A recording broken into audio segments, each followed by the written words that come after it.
In this video, we're going to discuss the 6 habits that have allowed me to operate a 6-figure recruiting agency.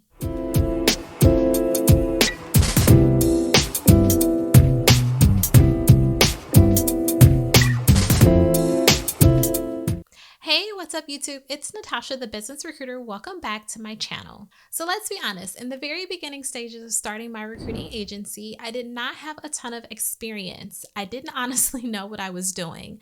I came from a corporate background, so I had all of that experience in terms of being able to operate within a corporate setting, but I had never worked in an agency before. So starting a recruiting agency was very new to me.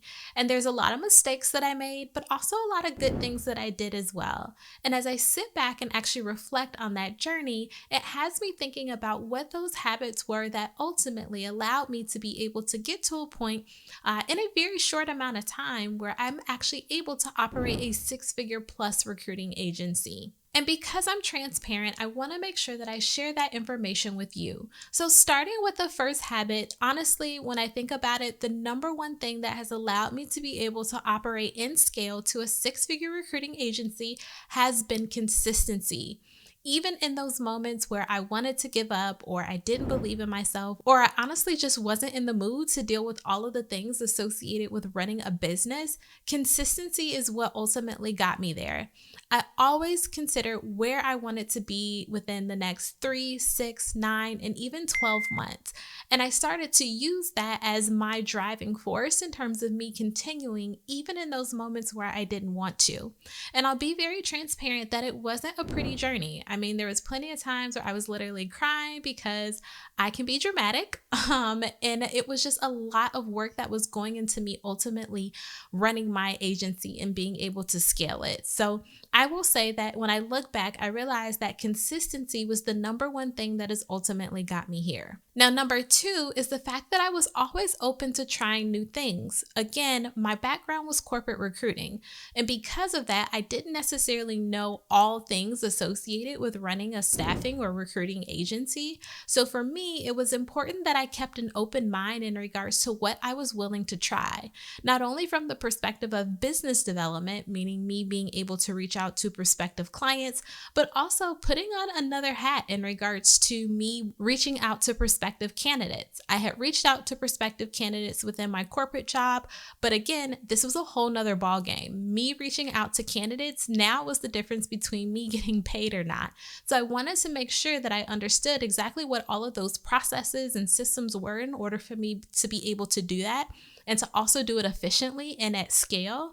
And ultimately, I had to make sure that I had an open mind. So I encourage you, as you're getting to the point where you're starting your own recruiting agency, or if you're already operating your own recruiting agency, to always make sure that you have on a flexible hat. You never know when you'll have to pivot, or you never know when you'll have to try something new.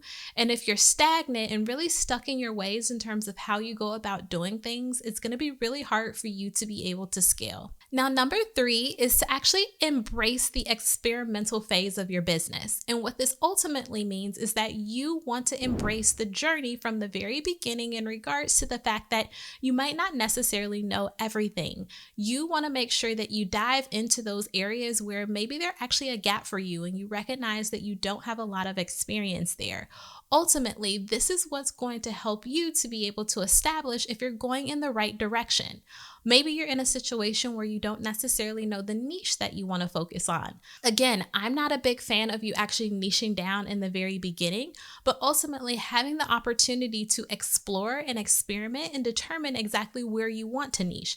Now, you can, of course, focus your niche on your passions or where you have the most expertise, maybe from your prior corporate background. But again, I want you to be able to embrace the fact that there might be other niches that you never even thought of that you might actually be good at, and that also might be profitable for your business. So I encourage you to embrace that experimental phase, and don't be too quick to make decisions that are going to be considered to be one-way door decisions or decisions that you can't really walk back from. You want to make sure that you keep yourself as open as you possibly can, especially in the experimental phase. Now, if you're enjoying this video so far, then be sure to go down below and hit that subscribe button as well as that bell so that you can get notified of all of my videos that do drop weekly. Now, when it comes to number 4, this isn't exactly a routine and or habit, but more so advice that I have for you and advice that I wish that I would have took myself when I actually started my journey, and that is to actually find joy in the journey. I know that there are a lot of influencers as well as entrepreneurs out there who will tell you that starting a business and being able to scale it to success overnight is possible. And I'm not here to tell you that it's not. I'm just here to tell you that that's not going to always be the story. And I think a lot of times when we see videos out there or Instagrams that are out there or even individuals on Facebook, their stories really focus on the fact of how they were able to do something fast. And not to say that you're not able to scale and be successful within this industry quickly. It's just going to take a lot of work.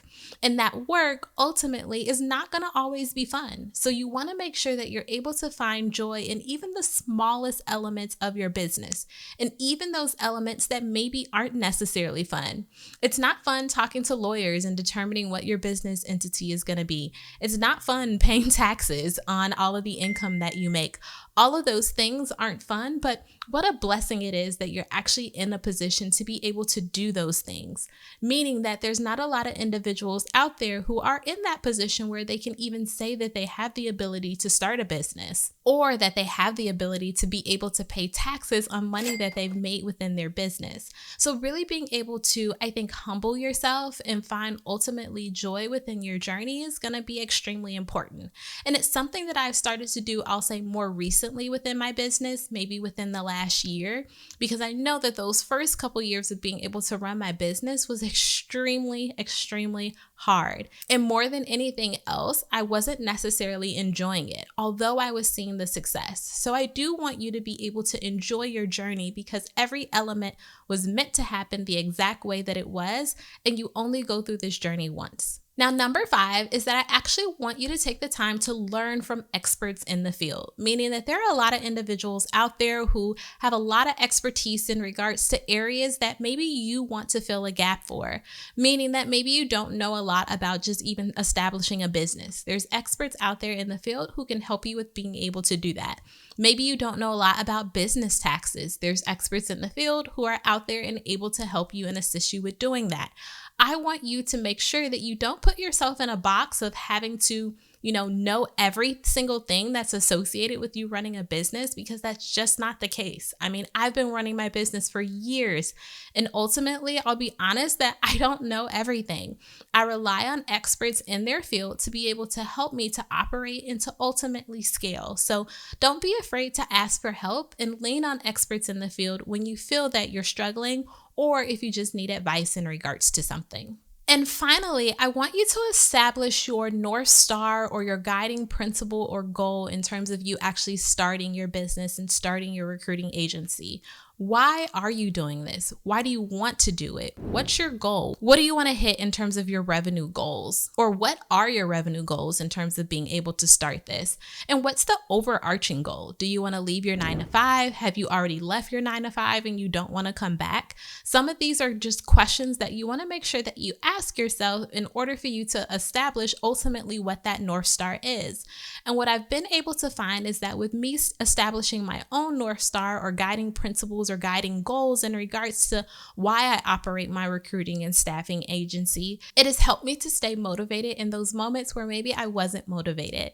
And honestly, this is also where consistency comes into play. When you know that you have a goal or a guiding principle that you're going after, and it's a very strong goal, and it's something that's tied to maybe other things within your life, whether on a professional or personal level, you know that you don't want to give up on that goal, and you want to put 150% into everything that you can possibly do in order to achieve that goal. And that's why it's extremely important for you to have your why in terms of exactly why you're starting your recruiting agency. It doesn't have to be deep, but it definitely can. But ultimately, you want to make sure that you have something in place that's going to serve as your guiding principle or your guiding light in terms of why you're waking up every single day and operating your recruiting or staffing agency. Now, I know that these routines or habits aren't necessarily anything that you would consider to be new, but they were extremely helpful for me throughout every single point in my journey.